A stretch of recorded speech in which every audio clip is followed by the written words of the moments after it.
लाल lipstick खिलूंगी, मैं लाल lipstick खिलूंगी। सुन ले कालू, अगर शाम तक तूने मुझे लाल लिपस्टिक ना ला कर दी तो मैं अपने मायके चली जाऊंगी। गुलाबी ला दी, नीली ला दी, पीली ला दी, अब मैं तुझे लाल लिपस्टिक कहाँ से ला कर दूं? मेरे पास इतने पैसे नहीं है। तो ठीक है, मैं भी अपने मायके जा रही हूँ। अच्छा अच्छा, अब इतना भी गुस्सा ना करो, मैं जाता हूँ और तुम्हारे लिए लाल लिपस्टिक लेकर आता हूँ। कालू कौवा अपने घर से निकलता है और अपनी पड़ोसन रानो चिड़िया के पास जाता है। चिड़िया चिड़िया, मुझे 100 रुपए उधार दे दो, मैंने गोरी को लाल लिपस्टिक लेकर देनी है। कौवे भैया, पहले ही आपने मुझसे कई बार उधार लिया है जो आज तक आपने वापस नहीं किया। अब मेरे पास और पैसे नहीं हैं जो मैं आपको गोरी की लाल लिपस्टिक लेने को दे सकूं। वो मायके चली जाएगी, वो मुझसे गुस्सा होकर अपने मायके चली जाएगी। चिड़िया कौवे भैया, मैंने कहा ना, मेरे पास अब और पैसे नहीं हैं। गोरी चाहे मायके या मेरी तरफ से भाड़ में। कौवा वहाँ से उड़ता है और तोते के पास जाता है। तोते तोते, तुम्हारी चोंच कितनी ज्यादा सुंदर है। तोते तोते, तुम्हारा पंख कितना ज्यादा सुंदर है। तोते तोते, मेरे दोस्त तोते, मेरा एक काम करोगे? कोई काम है तभी तो तुम मेरी तारीफें कर रहे हो। तोते तोते, मैंने अपनी पत्नी को लाल लिपस्टिक लेकर देनी है, प्लीज मुझे कुछ पैसे उधार दे दो। पिछली बार जब गुलाबी लिपस्टिक लेकर दी थी तब भी तुमने मुझसे ही पैसे उधार लिए थे, भूल के क्या? हाँ हाँ, मुझे याद है, मुझे सब याद है। लेकिन तोते, इस बार पूनम की रात आने से पहले पहले मैं तुम्हारा सारा उधार एक साथ चुका दूंगा। जा जा कौवे, मेरे पास घर का सामान लेने के लिए पैसे नहीं है। ठंडी के दिन चल रहे हैं और मैं बर्फ के गोले बेचता हूँ। तुम्हें तो पता है, इन दिनों बर्फ के गोले बहुत थोड़े बिकते हैं। ठीक है, जब तेरी पत्नी आएगी तो तुझे फिर इस दुख का एहसास होगा। जब वो मांगेगी ना तुझसे लाल, नीली, पीली, हरी, गुलाबी लिपस्टिक। कौवा गुस्से में ऐसे बोलता हुआ वहाँ से चला जाता है। कौवा उड़ता हुआ जा रहा था कि नदी पर माही चील बैठी अपना बनाव सिंगार कर रही थी। चील नदी के पानी में देखकर लाल लिपस्टिक लगा रही थी। कौवा थोड़ी दूर बैठ जाता है।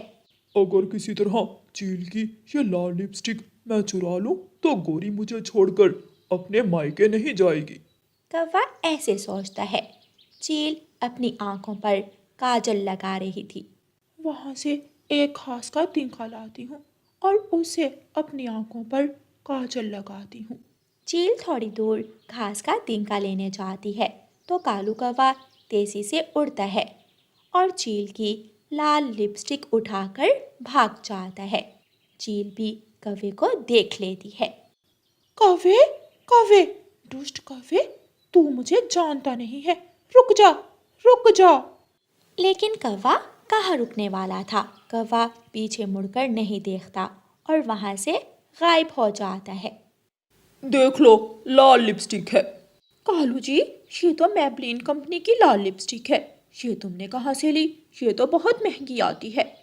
मेरा एक दोस्त विदेश से आया था, वो लाया है और मैं उसे ले आया। गौरी कौवी बहुत खुश होती है। कालू जी, आप बहुत अच्छे हैं। अब मैं आपको कभी भी बुढ़ा कौवा नहीं कहूँगी और ना ही आपसे लड़ाई करके अपने मायके जाऊंगी। आप मेरी हर इच्छा पूरी करते हो। करता हूँ, डंडे के जोर पर करवाती हो तुम। क्या कहा? कुछ नहीं, मैंने कहा अब लाल लिपस्टिक लगा लो और खुश हो जाओ। दूसरे दिन गौरी कौवी नदी पर जाती है और नदी के पानी में खुद को देखकर लाल लिपस्टिक लगाने लगती है। ला ला ला ला, मेरी जवानी बड़ी मस्तानी, मेरी नीली आंखें झील का है पानी, हो हो हो हो हो हो हो हो, ला ला ला ला। माही चील वहाँ से गुजरती है और गौरी कौवी के पास अपनी लाल लिपस्टिक देख लेती है। मेरी लाल लिपस्टिक देखो तो कैसे काली कौवी अपनी काली चोंच पर लगा रही है। माही चील गुस्से में वहाँ चली जाती है। चौनी कौवी, कल तुमने मेरी लाल लिपस्टिक चुराई, आखिर मिल ही गई तू मुझे। चील, कौन सी लाल लिपस्टिक? ये तो मेरे पति जी मेरे लिए विदेश से लाए थे। अभी बताती हूँ मैं तुझे। माही चील गौरी कव्वी को लिटाकर अपनी तेज चोंच से मारने लगती है। अब करेगी चोरी? बता बता, अब करेगी दोबारा चोरी? तुझे मैं छोड़ूंगी नहीं। बचाओ बचाओ, मुझे बचाओ। चील गौरी कव्वी को बहुत मारती है और मार मार कर उसकी पीठ लाल कर देती है, उसके गाल लाल कर देती है। बहुत मुश्किल से गौरी कव्वी जान बचाकर वहाँ से भागती है। गौरी कव्वी अपने घर जाती है तो कालू कौवा उसे देखकर हंसने लग जाता है। लगता है लाल लिपस्टिक कुछ ज्यादा ही पसंद आई है तुझे। हर जगह लाल लिपस्टिक ही लगाई है। कालू के बच्चे, बुढ़े कव्वे, वो लाल लिपस्टिक तू कहाँ से लाया था? विदेश से। और कहाँ से लाया था? ये हालत चील ने मेरी मार मार कर की है, क्योंकि तुम चील की लाल लिपस्टिक चुरा कर लाए थे। गौरी कव्वी झाड़ू उठा लेती है और चील से पिटाई का सारा गुस्सा कालू पर निकालती है। बुढ़े बुढ़े कव्वे, तेरी वजह से मुझे मार पड़ी। बचाओ बचाओ, मुझे इस चुड़ैल से बचाओ। कालू कौवा ऐसे शोर करता हुआ अपने घर से भाग जाता है। प्यारे दोस्तों, कालू कौवे और गौरी कव्वी की ऐसी ही शरारतों भरी कहानियाँ सुनने के लिए अभी चैनल को सब्सक्राइब करें या फिर यूट्यूब सर्च करें कालू कौवे की कहानी। और प्यारे दोस्तों, इस कहानी को लाइक और अपने दोस्तों के साथ शेयर करना भी बिल्कुल मत भूलना। आपका धन्यवाद। रानो चिड़िया की ऐसी कहानियाँ सुनने के लिए YouTube सर्च बार में रानो चिड़िया की कहानी लिखें या फिर ये बटन दबाकर बोलकर कहें रानो चिड़िया की कहानी।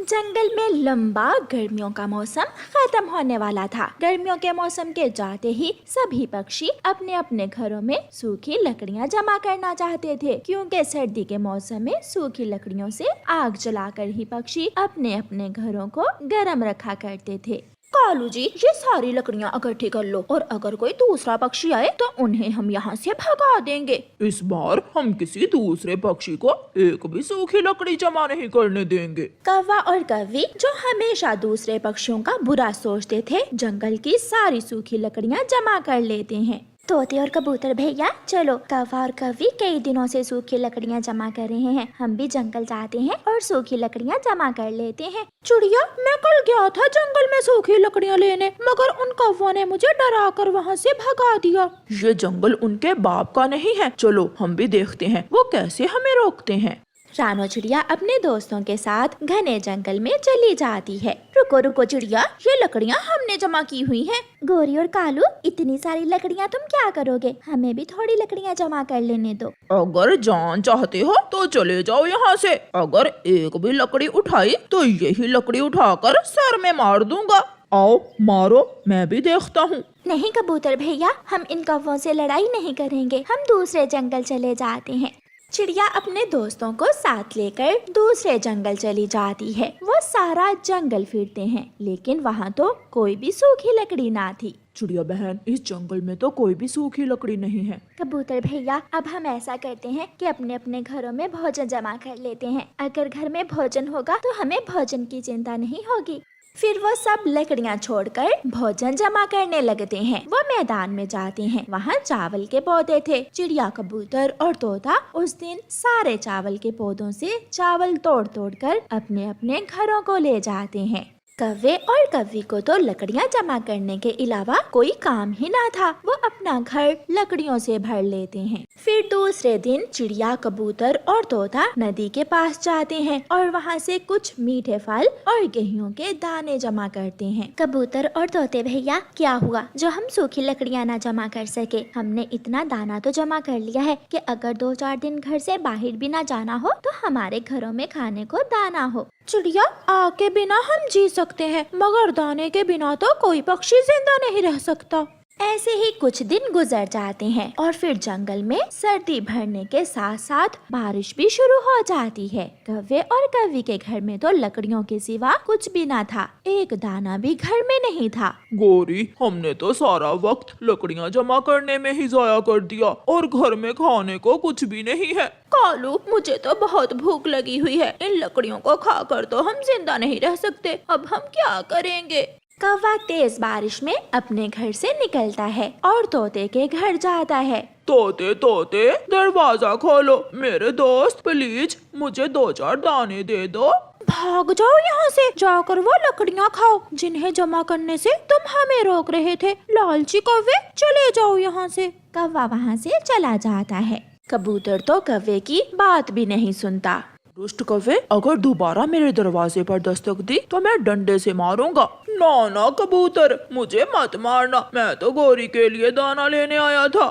फिर थक हार कर कौवा चिड़िया के घर जाता है और खिड़की से चिड़िया को आवाज देता है। चिड़िया चिड़िया, मेरी बहन चिड़िया, दरवाजा खोल दो, मुझे भूख लगी है, मुझे दाना दे दो। दुष्ट कौवे, काले कौवे, मैं ऐसे दरवाजा नहीं खोलूंगी और ना ही तुझे दाना दूंगी। पहले मेरे लिए एक गठरी सूखी लकड़ियों की लेकर आओ, फिर मिलेगा तुझे दाना। मैं अभी जाता हूँ चिड़िया, मैं अभी जाता हूँ और घर से लकड़ियाँ लेकर आता हूँ। फिर कौवा तेज बारिश में वापस घर जाता है और एक गठरी लकड़ियों की लेकर आता है। ये लकड़ियाँ यहाँ रख दो और ये लो 2 दाने। अगर और दाना लेना हो तो आते हुए एक गठरी लकड़ियों की और लेते आना। चिड़िया, हमने लालच किया और लकड़ियाँ ही जमा करते रहे, लेकिन तुमने अकल से काम लिया कि समय पर अपने घर में दाना जमा कर लिया। इसलिए ऐसे मौसम में आप अपने घरों में आराम से बैठे हुए हो और मैं और गौरी बारिश में भीग रहे हैं। इसीलिए तो कौवे भैया कहते हैं कि लालच बुरी बला होती है। तुम जाओ यहाँ से, मैं तुम्हारे साथ नहीं खेलूंगा। भाग जाओ, छोटी चिड़िया की बेटी गुड़िया कहीं की। गुड़िया निराश होकर वहाँ से चली जाती है। गुड़िया कबूतर के बेटे कीकी के पास जाती है, जो नदी पर बैठा हुआ अपने खिलौनों से खेल रहा था। कीकी, मैं तुमसे खेलने आई हूँ। नहीं नहीं, मैं नहीं खेलूंगा तुम्हारे साथ। तुम्हारे पापा नहीं है और तुम्हारे पास चीज खाने के पैसे भी नहीं होते। जाओ, तुम यहाँ से चली जाओ। गुड़िया वहाँ से भी चली जाती है। छोटा मिट्ठू भी आज चिड़िया से कहता है, गुड़िया, तुमसे कोई नहीं खेलता, इसलिए मैं भी तुमसे नहीं खेलूंगा। मेरे दोस्त कीकी और जग्गू हैं। गुड़िया दूर पहाड़ों पर जाती है और झरने के पास बैठकर रोने लग जाती है। आप मुझे क्यों छोड़कर चले गए? मेरे पास पैसे नहीं हैं, मेरे पास चीज लेने के पैसे नहीं हैं, इसलिए कोई भी मेरे साथ नहीं खेलता। छोटी गुड़िया को रोता हुआ देखकर नन्ही परी वहाँ आ जाती है। चुप कर जाओ गुड़िया, मैं हूँ ना। जिस बच्चे का कोई नहीं होता, मैं खेलती हूँ उसके साथ। मैं करूँगी तुमसे दोस्ती। ये सुनकर गुड़िया खुश हो जाती है। क्या तुम्हारे पास खिलौने हैं? ढेर सारे खिलौने हैं मेरे घर में, तुम मेरे साथ चलो। फिर नन्ही परी अपने दोस्त बादल को बुलाती है और गुड़िया बादल पर बैठ जाती है। नन्ही परी गुड़िया को साथ लेकर अपने घर पहुंच जाती है। नन्ही परी के घर के हर तरफ फलदार पेड़ ही पेड़ थे, जिन पर पके हुए तरह तरह के फल लगे हुए थे। गुड़िया सहेली, तुम इन फलों में से कोई भी फल खा सकती हो। गुड़िया जी भर के आम खाती है और फिर नन्ही परी के खिलौनों से खेलती है। नन्ही परी गुड़िया को झूला देती है और एक गाड़ी पर बिठाकर अपने जंगल की सैर करवाती है। ये सब मुझे बहुत अच्छा लग रहा है, ऐसा लग रहा है जैसे कोई सपना हो। गुड़िया, तुम मेरे साथ खेलने हर रोज आ सकती हो। शाम होते ही गुड़िया अपने घर चली जाती है। दूसरे दिन जग्गू कौवा गुड़िया से कहता है, गुड़िया गुड़िया, क्या तुम मेरे साथ झूला लेने जाओगी? नहीं, मैं तो अपनी दोस्त नन्ही परी से खेलने जा रही हूँ। ये सुनकर जग्गू खुश हो जाता है। गुड़िया गुड़िया, मुझे भी साथ ले जाओ। मगर वहाँ जाकर कोई शरारत ना करना, मेरी दोस्त नन्ही परी गुस्सा हो जाएगी। फिर गुड़िया जग्गू को भी साथ ले लेती है। झरने पर नन्ही परी आ जाती है। गुड़िया, ये कौवा कौन है? मेरी दोस्त, ये वही कौवा है जो मुझे अपने साथ खेलने नहीं देता था, मगर मैं इसे अपने साथ खेलने ले आई हूँ। कौवे, सब बच्चे एक जैसे होते हैं, अमीर और गरीब में कभी फर्क नहीं करते। फिर नन्ही परी अपने दोस्त बादल को बुलाती है और जग्गू और गुड़िया बादल पर बैठ जाते हैं, जो तेजी से आगे बढ़ता हुआ जग्गू और गुड़िया को नन्ही परी के जंगल में पहुंचा देता है। वाह, ये सब तो बहुत अच्छा है। ये जंगल हमारे जंगल से ज्यादा सुंदर है। जग्गू, तुम यहाँ से कोई भी फल खा सकते हो। जग्गू तो इतने सारे फल देखकर पागल हो जाता है। वो केला खाता है, वो आम खाता है और फिर मीठे मीठे आड़ू। गुड़िया सहेली, क्या गाड़ी की सैर करोगी? क्यों नहीं, जरूर।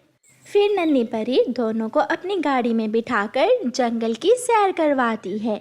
घर लौटते समय जग्गू नन्ही परी का एक खिलौना चुरा लेता है। गुड़िया को पता ही नहीं चलता और घर जाकर जग्गू कौवा जैसे ही खिलौने से खेलने लगता है, वो खिलौना हवाई जहाज जग्गू को डराने लगता है।